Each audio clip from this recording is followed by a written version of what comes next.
Hey, I'm Connor, KF8CNK. Today I'm at Chino Lakes State Park with my new friends Justin and Paul. We all met up at the Fort Wayne Ham Fest, all thanks to Forrest's CWO Discord group chat. We all met in there, decided to get together since we're all in the 8 land.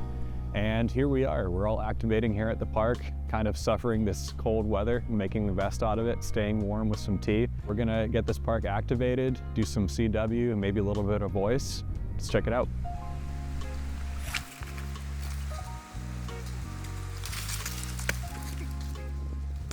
Did you make it?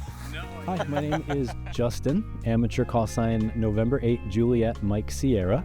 And I have been a ham operator technically since 2003. That was when I was first licensed as a technician, fresh out of high school, but really didn't get too much into the hobby until just a couple years ago. So I pretty much went 20 years as an inactive ham.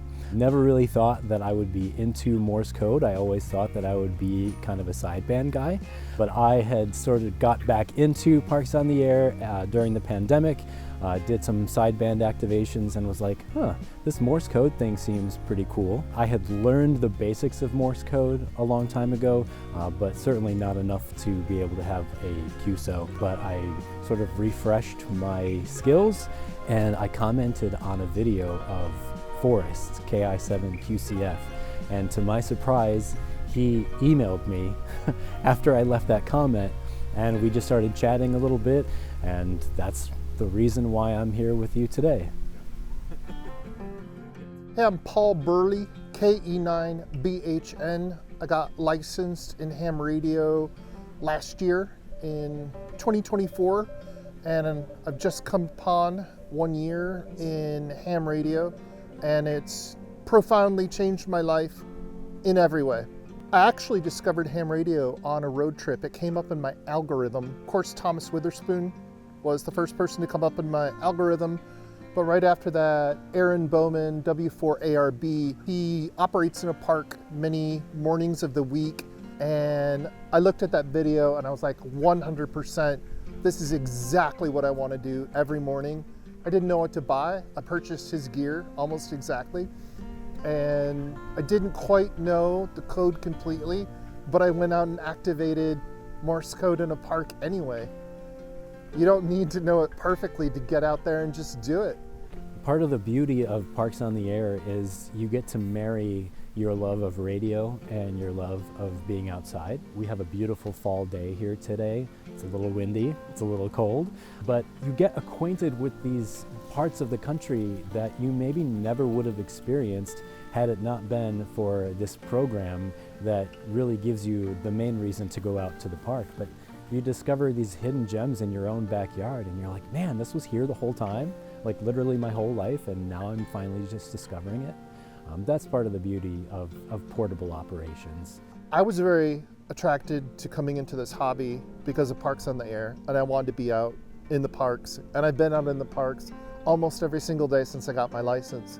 To me, turned out to be more of a sandbox where we can experiment with things, new keys, learning Morse code. You can get out and just do anything you want during POTA, but folks go in all different directions, and for me, it's contesting next.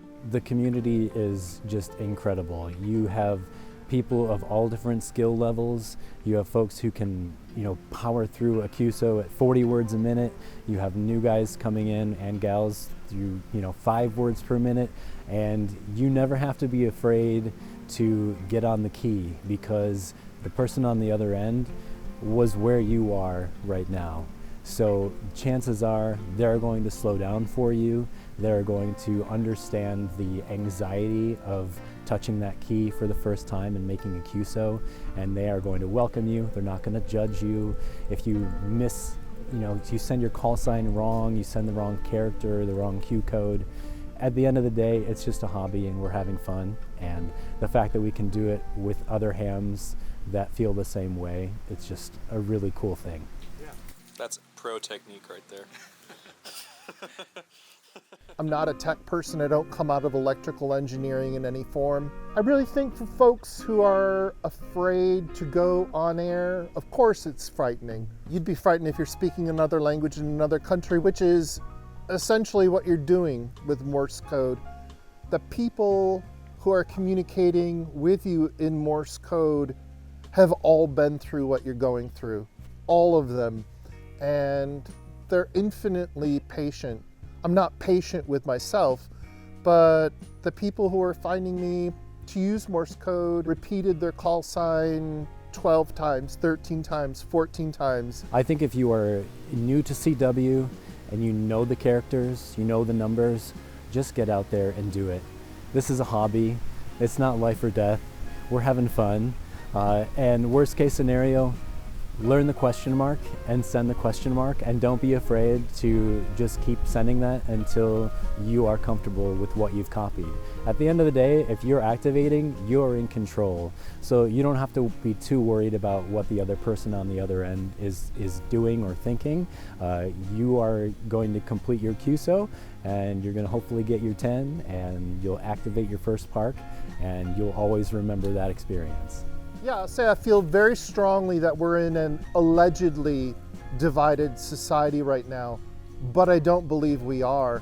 And I'd put ham radio forward as the reason why, because we have a common interest and we talk about that interest, and these supposed divisions in society right now disappear.